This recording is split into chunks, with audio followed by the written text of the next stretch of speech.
surprise numéro 70.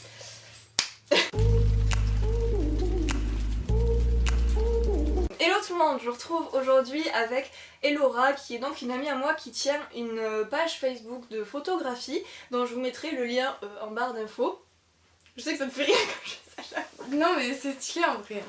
Donc je vous mettrai le lien de sa page et le lien de son site aussi parce que t'as un site si je me trompe pas. Donc où elle met toutes ses photos, elle fait des photos de portraits, elle fait des photos de portraits bien sûr. Donc des portraits, des photos de paysages, tu fais des photos d'animaux aussi. Ouais. Voilà, donc ça vaut vraiment le coup d'aller faire un tour. Donc je vous retrouve aujourd'hui avec elle pour vous faire une vidéo un peu sur comment dire, la confrontation face caméra, derrière caméra. Voilà. Moi je vous donnerai des conseils en tant que modèle et elle des conseils en tant que photographe pour si vous voulez faire de la photo ou même pour faire des autoportraits, je pense qu'on peut en parler un peu. Donc voilà, bah, c'est parti. Okay. Bon bah peut-être je vais me présenter. Voilà, vas-y. Ok, donc vous m'avez jamais vu ici. Voilà, donc moi je fais de la photo depuis maintenant 2 ans. Donc j'ai, comme elle a dit, j'ai une page Facebook et un site internet et je me forme toute seule. En fait je fais pas du tout des études de photographie, mais voilà, sur YouTube, comme vous regardez la chaîne de Noélie, moi j'ai appris comme ça en regardant des chaînes de photographes qui font des cours sur internet en fait. Donc comme Noélie l'a dit, on est là pour un peu vous présenter les deux aspects de la photo, donc l'aspect modèle que Noélie va faire et moi l'aspect photographe. Donc on va un peu vous parler du matériel que je prends, comment je choisis les endroits pour mes shootings, qu'est-ce que j'attends d'un modèle, voilà. Tout ça pour réussir une séance photo. Voilà, et moi je vais vous parler comment ne pas en faire trop, comment s'habiller en conséquence, tout ça. Je vous ferai peut-être, si ça vous intéresse, un tuto pour se maquiller, pour pas avoir l'air je vais à mon bal de promo quand je fais une photo dans les bois. Non, parce que ça c'est ça, oui, c'est je me choque le plus sur certaines photos que t'as pu faire. T'en as des fois tu te dis mais putain, elles viennent habillées comme si elles allaient en boîte de nuit alors qu'en fait c'est un shooting on naturel, fait un shooting naturel, voilà. Puis c'est difficile parce que les gens le comprennent pas toujours en fait. La nuance de maquillage, d'habits, etc. Bah c'est ça. Et après, bon pour l'instant il pleut, mais en fait aujourd'hui on avait prévu de faire un shooting, donc si le temps nous le permet cet après-midi, on vous fera une vidéo backstage. Du coup on va parler premièrement du matériel, donc de ce qu'elle a pu avoir pour commencer et de ce qu'elle a maintenant, de l'évolution et un peu du minimum qu'il faut pour faire des photos. C'est ça. Voilà. Ok, donc d'abord le matériel que j'ai eu, parce que peut-être en voyant mes photos vous allez vous dire ouais la qualité machin. En fait j'ai commencé avec un petit appareil compact Lumia ou Olympus, enfin un truc vraiment pourri, que j'ai très vite changé parce que vraiment j'avais acheté un truc pas cher, vraiment pas bon du tout. Je me suis acheté Bridge, donc vous connaissez peut-être pas tous. Mais c'est un appareil photo entre le compact et le réflexe qui permet de gérer quand même vos réglages et d'apprendre en fait à utiliser un réflexe, parce qu'il faut savoir que le mode automatique, dès que vous voulez faire de la photographie, il faut oublier. Et le bridge, c'est un moyen de payer pas trop cher, d'avoir un appareil de qualité et d'apprendre à s'en servir en fait. Donc voilà, j'ai eu un bridge, un Fujifilm qui était vraiment d'une qualité, je l'ai vraiment beaucoup apprécié. Au final, mon père s'est acheté un réflexe, donc il m'a donné son ancien. C'était un Canon 400D, donc il est sorti il y a 10 ans, il n'est pas très performant mais il permet quand même de faire des bonnes photos. Et maintenant j'ai un EOS 7D, donc j'en suis ravie, il est trop bien, voilà. Mais j'ai attendu d'apprendre, de savoir m'en servir avant de l'acheter. Et surtout n'oubliez pas, même si vous avez un appareil qui est pas top, le plus important c'est l'objectif. Si je peux vous dire un truc vraiment, mais au lieu de changer d'appareil, d'abord changer d'objectif. Et ça vous servira toute votre vie, un objectif on le garde, il faut juste rester dans la même marque pour l'appareil photo. Donc moi j'ai un objectif qui ouvre à 2.8, donc pour ceux qui s'y connaissent un peu, voilà, c'est vraiment pour du portrait, l'ouverture minimale que vous devez avoir pour avoir un beau flou d'arrière-plan. Ensuite, donc quand je vais à un shooting, qu'est-ce que je prends? Parce que j'ai pas mal de matériel, je peux pas tout emmener. Alors déjà je prends mon trépied mais pas tout le temps, parce qu'au final, quand la lumière est bonne et qu'il n'y a pas trop de contraintes, je fais mes photos à main levée, c'est toujours mieux pour du portrait. Donc je prends mon appareil photo, un objectif. Il m'arrive de prendre un flash Cobra. Vraiment quand je sais que le temps est nuageux, que j'aurai des problèmes d'ombre à déboucher, je prends mon flash. Et un réflecteur, donc là je l'ai laissé dans ma voiture. Mais en gros c'est une grande surface qui va réfléchir la lumière. Et je m'en sers pour ajouter une petite touche de luminosité sans avoir à mettre le flash qui peut faire une lumière trop dure. Donc voilà, tout ce que je prends, c'est ça. Après, est-ce qu'on peut quand même faire des photos, genre si on n'a pas de... Genre Oui. avec juste un appareil? Si vous avez... Ah ben oui, franchement, moi au début j'avais pas tout ce matériel, c'est au bout des 2 ans, petit à petit je m'en fabrique, je m'en achète. Avant je faisais mes shootings juste avec un appareil photo. Il faut juste placer le modèle judicieusement pour pas avoir le soleil en face, donc le mieux c'est de se mettre à contre-jour en fait. Et de régler son appareil pour que la luminosité et la mesure soient faites sur le visage, quitte à ce que l'arrière-plan soit trop exposé ou pas assez. Vous aurez quand même des belles photos, faut vraiment juste... Quand on n'a pas de matériel, il faut être encore plus irréprochable sur les réglages. Donc voilà, il faut placer comme il faut son modèle, il faut bien réfléchir aux réglages qu'on fait, à l'image qu'on veut avoir avant de faire la photo en fait. Il faut vraiment que dans votre tête, vous sachiez la tête qu'elle aura une fois que vous aurez appuyé sur le bouton et qu'elle vous plaise. C'est pas facile dit comme ça. Trop professionnel, c'est un truc de dingue. Mais voilà. Et donc oui, avec un seul appareil photo, rien d'autre, on peut tout à fait faire des photos potables dans des beaux endroits. Voilà, c'est juste quand les conditions sont pas très bonnes, ça sera plus difficile. C'est tout. Ok. Après, de quoi on peut parler? Genre... Tu veux parler de quoi? De comment tu choisis tes endroits ou de comment tu retouches d'abord? Parce que si on parle... D'abord, on va faire les endroits peut-être, parce que la retouche c'est vraiment le dernier truc qu'on fait. Ok, bah vas-y, comment t'as... Donc, ce qui t'inspire en fait, majoritairement pour... Ouais, ben moi globalement, si vous allez voir mes photos, vous allez vite le remarquer. Les photos de nature. Dans les Ouais, bois. voilà, moi c'est j'adore tout ce qui est couleurs chaudes, des choses très naturelles, voilà, le modèle qui a vraiment sa place dans l'environnement. Donc je fais quelques photos un peu en ville, même si j'en ai pas encore beaucoup fait. Mais voilà, vraiment ce qui m'inspire moi c'est tout ce qui est naturel, les parcs, les lacs, la montagne, c'est voilà les couleurs chaudes. Je sais qu'il y a des photographes qui font des photos avec des couleurs très froides en ville, tout ça, moi ça m'inspire beaucoup moins. Bah, cela dit, à Toulouse, tu peux faire des photos. Oui, voilà, soit c'est chaudes ça. quand même. Exactement. Ça dépend de la ville. Ça mais à dépend de la Toulouse, ville, ça c'est- dépend du temps. Mais j'ai pas dit que j'aimais pas du tout les photos en ville, c'est juste que j'ai pas eu l'occasion d'en faire en fait. C'est ce qu'on devait faire cet après-midi. C'est ce qu'on devait faire mais vu le temps aujourd'hui. qu'il fait. Voilà, c'est ça. Donc voilà, je choisis des endroits que je connais. Ah, surtout, mauvais plan. Ne faites pas des photos dans un endroit que vous n'avez jamais vu avant. Ou alors, renseignez-vous, essayez de voir des photos sur internet pour voir ce que ça va donner. Parce qu'une fois que vous y êtes, il y aura peut-être des contraintes que vous n'aviez pas prévues. Ou peut-être qu'au final, l'endroit sera pas assez boisé, sera pas assez fleuri. Voilà, il vaut mieux y aller une fois avant ou dans un endroit que vous connaissez pour anticiper en fait. Voilà. Après, il faut peut-être parler genre de... Je sais pas comment l'expliquer. Genre des thèmes qu'on peut faire selon les endroits où on prend des photos, non? Oui. Alors déjà, il y a 2 types de photos que vous pouvez faire. Il y a vraiment des photos, moi que j'appelle des photos d'art. Donc c'est-à-dire que vous allez vraiment choisir l'endroit, vous allez choisir la tenue du modèle, le maquillage, la coiffure, pour faire quelque chose qui est vraiment un univers, un esprit particulier. Vous ferez pas 100 photos, vous en ferez peut-être 5 qui seront géniales, mais voilà, vous réfléchissez tout.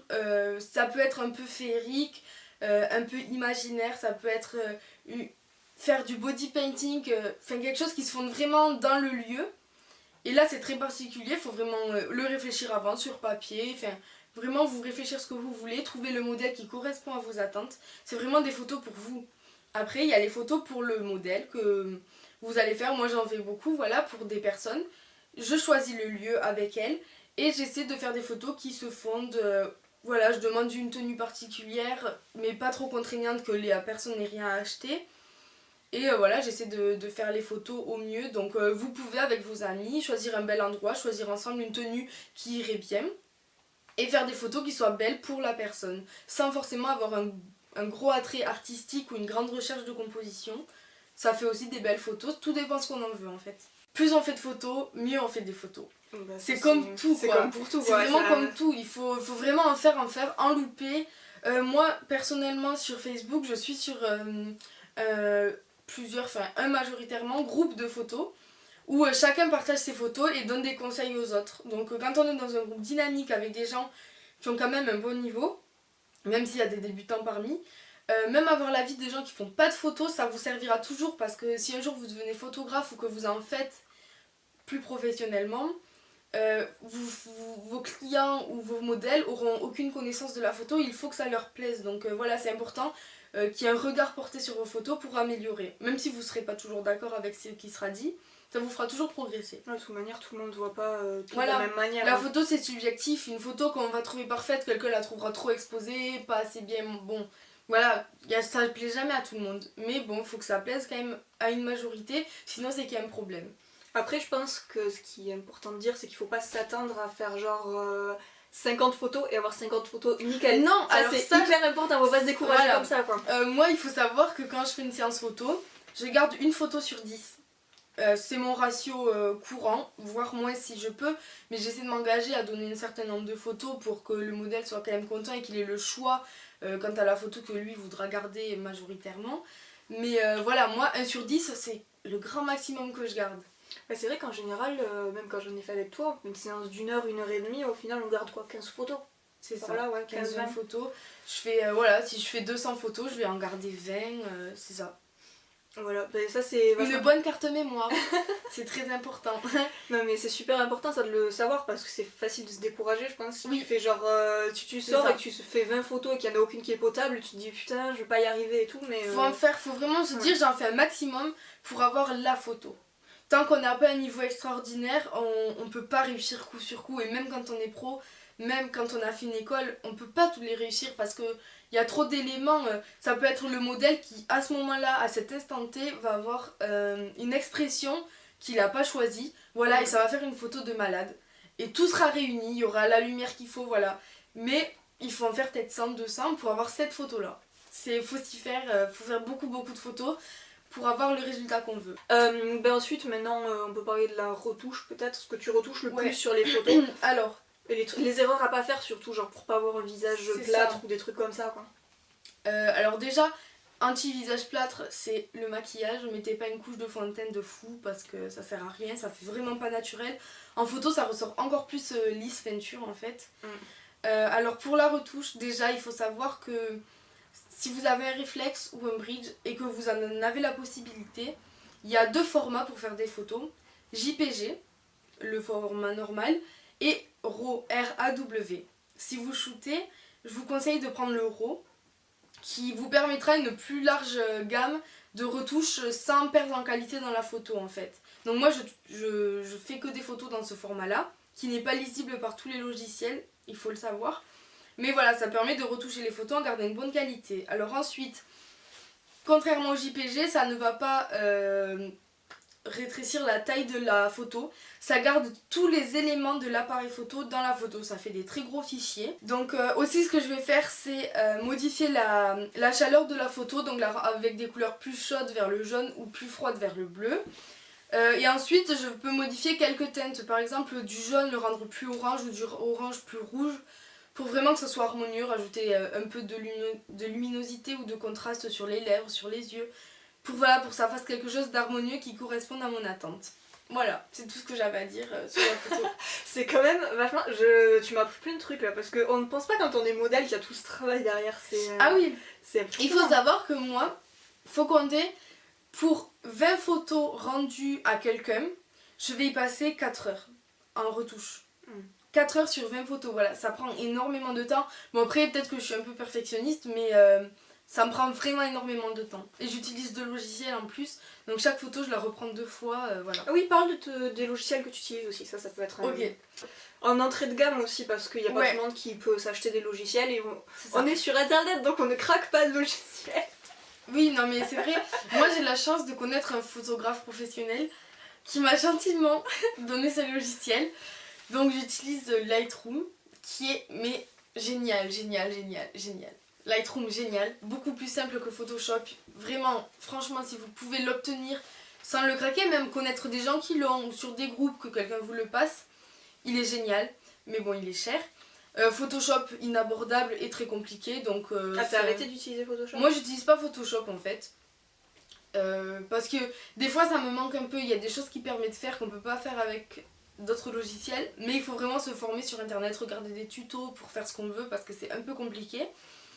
Et moi je me suis acheté par contre Portrait Pro 12, je crois que c'est 12, qui permet de faire des retouches donc que du visage. Donc vous pouvez lancer la photo, ça va vous faire un truc automatique qui sera dégueulasse, tout, enfin bon bref, trop retouché quoi. Donc moi je lance la photo, je mets tout à zéro et je reprends que les retouches que je veux, j'essaie de garder quelque chose de très naturel parce qu'on peut déformer, on peut agrandir le visage, agrandir les yeux, tout ça, moi ça m'intéresse pas du tout de dénaturer le modèle en fait. Ouais, c'est plutôt pour retoucher. C'est vraiment pour rajouter des ombres sur le visage, pour que la lumière soit uniforme, voilà. En fait, tu fais un travail de lumière et de couleur et pas de retouche de la personne, c'est ça. Bon, après, oui, si, les impuretés, les cernes, les trucs comme ça, voilà, mais bon, c'est pas de la grosse retouche, voilà. J'essaie de rester naturel. Tu vas pas amincir les gens. Voilà, ça je fais pas du tout, ça retouche que le visage de toute façon, mais voilà, je fais pas du tout.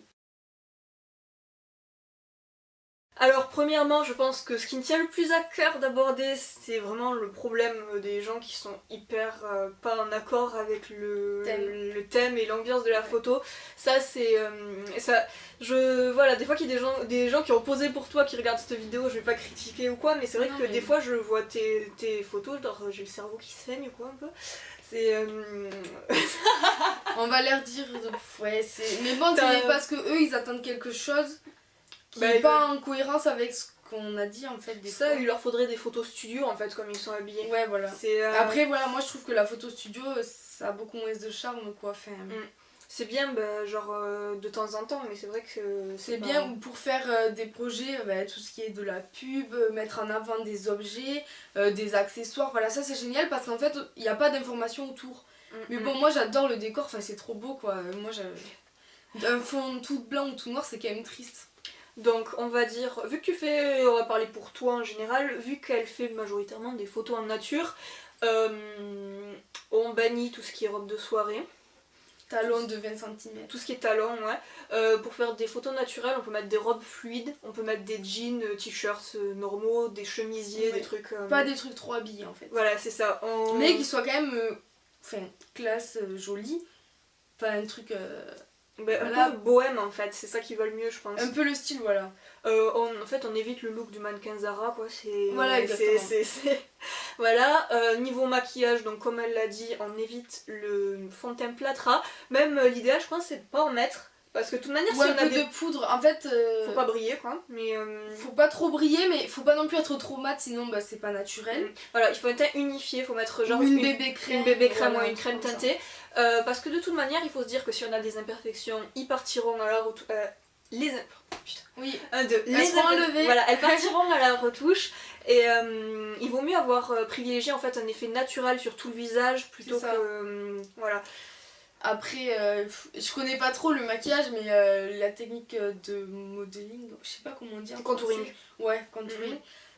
Voilà, faire la zone, le 3 un peu plus foncé pour ajouter du relief au visage, voilà, mais en restant naturel, pas trop... Pas orange, mais c'est vrai que le contouring sur une photo, je pense que c'est vachement important. Oui, ça capture ça rajoute les ombres. Rouge à lèvres mat. Je pense que c'est ça qui rend le super beau. Ouais, du rouge à lèvres mat. Il y a pas longtemps, j'ai vu un rouge à lèvres, il était pas mat. Mais aubergine, un peu gloss, il était mais trop beau. Enfin, si vous voyez un super beau maquillage, un super beau rouge à lèvres, franchement allez-y parce que ça donne la touche d'originalité sans que ça soit trop vulgaire en fait. Voilà, pour les connaisseurs, moi je conseillerais le Diva de chez MAC ou celui que je porte, le Ruby Woo, parce que... je fais de la pub, c'est une chaîne de maquillage quand même, il faut... Donc oui.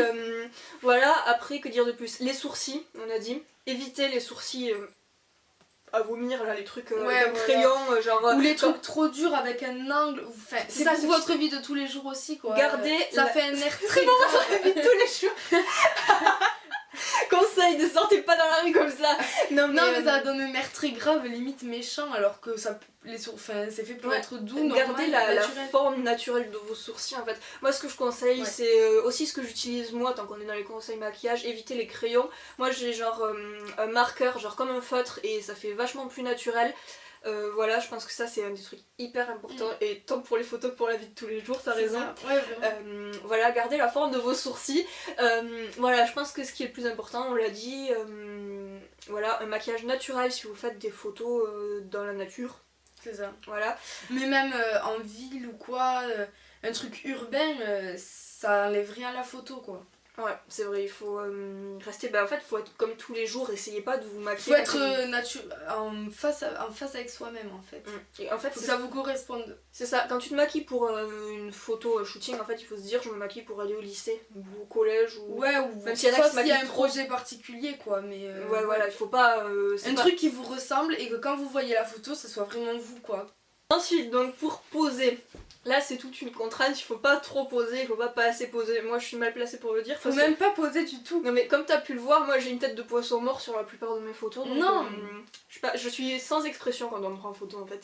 Ouais, mais non. En fait, si j'ai un petit conseil à donner aux photographes pour mettre en avant le modèle et le déteindre, c'est, vous lui dites pas bien sûr, mais vous faites une séance de préchauffe quoi. Je sais pas comment dire autrement, en fait vous faites une vingtaine de photos pour rien. Juste pour que le modèle se fasse à l'objectif, vous bougez, vous avancez, vous reculez, pour que en fait il soit à l'aise après, parce que c'est impressionnant quand quelqu'un vous prend en photo quand même, on n'est jamais très à l'aise. Et tout seul, au bout de 20-30 photos, le modèle se détend, il devient plus naturel, on le voit, le regard, le visage n'est plus crispé. Il faut pas hésiter à leur demander de bouger, de marcher, de tourner. Faut prendre le moment sur le vif en fait, mais un peu le contraindre quoi. L'amener sans que ça fasse trop poser. Ouais, c'est ça. Moi, les plus belles photos que t'as prises de moi, c'est celles où genre, je faisais pas gaffe et que tu m'as dit stop, arrête-toi comme t'es. Voilà. Et il faut faire. Voilà, en fait, faut pas poser, faut genre vous commencez un mouvement et tout, puis vous le faites doucement pour que la photo puisse être prise sans être floue. Et voilà, il faut pas genre se mettre contre un arbre, genre. Parce que là, évidemment, ça va pas marcher. Après, sauf si le photographe vous demande un truc particulier, parce que des fois c'est posé mais c'est joli avec l'expression. Faut juste avoir une expression détendue, pas froncée. Alors oui, parce que souvent pour les selfies tout ça, on lève les sourcils parce que ça rend. Ça donne l'impression, ça illumine le visage en fait. Sauf faut pas être comme ça genre sur la photo. Voilà, il y a des personnes quand on fait ça, ça fait des rides sur le front et c'est pas joli. Donc voilà, faut essayer de rester un visage le plus détendu possible, pas forcément sourire tout le temps, sans faire la gueule, voilà, être naturel. Alors moi ce que je peux conseiller d'un point de vue, c'est un truc qu'on m'avait appris quand je faisais de la danse, ça, vraiment avoir des yeux expressifs en fait, genre vous souriez avec les yeux. C'est ça, genre je sais pas, ça fait trop une différence. Genre, vous détendez le bas du visage. Enfin, sans trop lever les sourcils, c'est pas facile. Mais attends, j'ai essayé de paraître heureux par les yeux quoi. Bah c'est ça, genre une tête amorphe c'est comme ça, et une tête qui sourit avec les yeux c'est comme ça.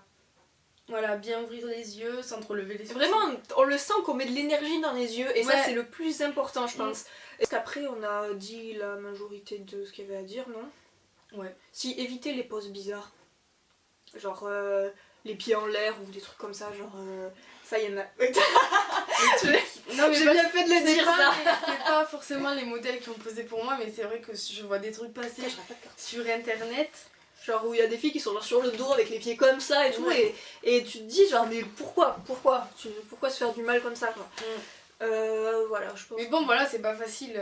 Ça, disons que ce genre de pose ça en faut vient vraiment... une fois sur 200 quoi. Oui, il faut se dire, quand on pose, imaginez comment on nous voit en fait. Mais c'est pas facile, il faut vraiment réfléchir à ses mains, à ses pieds, à sa tête, à ses cheveux, à ses yeux, à sa bouche. Enfin, il faut être concentré dedans et se donner à fond pour que le résultat soit le mieux possible, parce que de toute façon la photo elle est pour vous quand même. Donc voilà. Et se dire qu'on n'est ni un mannequin haute couture ni un mannequin Victoria's Secret aussi. Parce que t'en as genre putain on dirait qu'elles font une couverture de Playboy quoi sur leurs photos. Ouais. Après voilà, les filles qui sont hyper belles, super faut pas être longiligne et tout, sans être aguicheuse, tu peux faire des photos glamour et tout. Bon après si c'est juste pour une photo de profil Facebook, c'est limité quoi, je veux dire. Mais bon, ça vous fait une jolie photo de profil Facebook. Voilà, on a tout dit. Je sais que c'est une vidéo vachement sérieuse et compliquée qu'on a fait là pour le coup. D'habitude, je fais pas des vidéos comme ça, mais je pense que c'était intéressant. Je pense que c'était pas. J'ai essayé d'être la plus simple en termes possible. Ouais, non, mais c'est vachement bien ce que t'as fait par contre. Et donc, je pense que c'est utile parce qu'il y en a beaucoup. Genre, je veux pas te vexer en disant ça, mais c'est un peu genre la nouvelle mode de prendre des photos, d'essayer de prendre des photos pro en étant genre pas pro. D'avoir des bons appareils et tout, et c'est bien de, je pense que je faut savoir que derrière c'est du travail en fait, c'est pas appuyer sur un bouton en mode automatique, vous pouvez faire ça mais il n'y a aucun intérêt, il faut que derrière il y ait une démarche artistique, un minimum de recherche, de composition, de cadrage, voilà. C'est pareil pour les vidéos, c'est pour tout, c'est facile de regarder un truc et de se dire oh tiens c'est facile, je pourrais le faire aussi. Et en fait quand on est derrière on se dit que c'est pas pareil. Et donc je pense que cette vidéo c'est plutôt sympa, il y a beaucoup de gens aussi qui savent pas comment agir devant une caméra. Et ensuite je vous mets donc la page Facebook et tout d'Elora en barre d'infos. Et comme ça, vous pourrez interagir si vous faites des photos aussi, ça c'est pas mal. Si vous avez des questions. Ouais, c'est ça, c'est bien d'avoir quelqu'un à qui parler pour avoir des conseils et tout. C'est ça. Ensuite, si vous êtes dans la région toulousaine ou à Mont-de-Marsan. Non, juste dans la région toulousaine. Vous pouvez la contacter pour des shootings.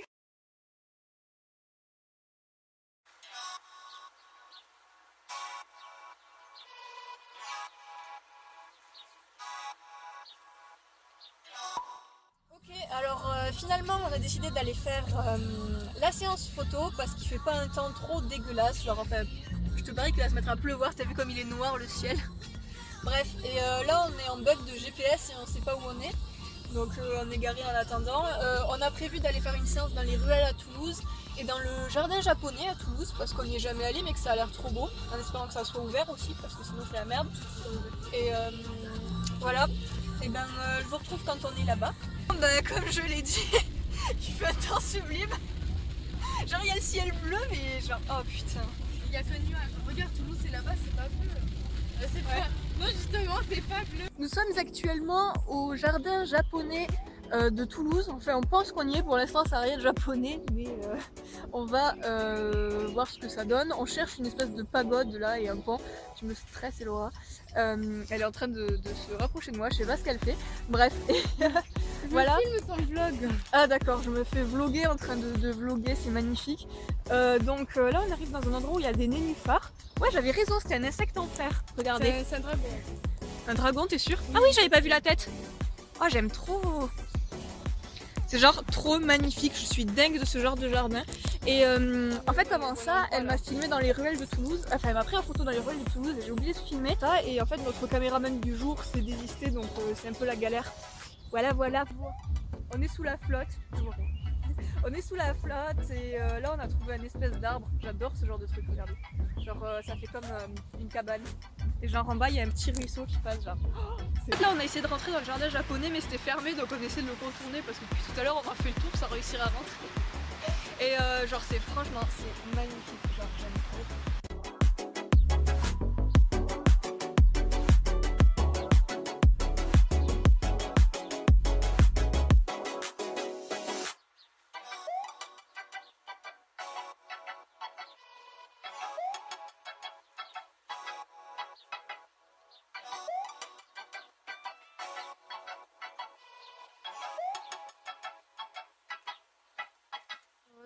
Tourne un peu la tête, regarde-moi. Voilà, hop, bouge pas. Voilà, tourne. Essaie de donner du mouvement avec tes cheveux. Voilà. Parfait. Il est 16h, je mange un McDo avec des nuggets. Alors il faut que je vous montre cette vue, elle est tellement belle. C'est la place du Capitole en fait, avec la mairie de Toulouse là. Bref, et ce McDo m'a mis, il est super beau, genre waouh. Alors en fait ça y est, on a fini de prendre les photos. Et en fait je sais pas si vous pouvez voir mais il fait un temps absolument magnifique. Et genre nous on a pris toutes les photos sous la pluie. Du coup voilà, on n'a pas pu beaucoup filmer vu qu'on n'avait pas une troisième personne pour filmer de loin. Tu me dis si je t'empêche de voir. Et du coup ça, je sais pas ce que ça va donner mais on a essayé de filmer quand même un petit peu. On a surtout filmé les endroits où on prenait les photos et genre c'est magnifique. Et voilà, dites-moi si vous voulez plus de vidéos de ce genre ou si vous voulez plus de vidéos, enfin une vidéo tuto comme je vous avais dit. Je vous mettrai le lien donc de la page Facebook, je vais y arriver, d'Elora et de son site pour que vous puissiez voir les photos rendues de notre shooting, même si j'en mettrai quelques-unes, si tu m'en passes je les mettrai à la fin de la vidéo. Et voilà, je vous fais de gros bisous à tous, au revoir.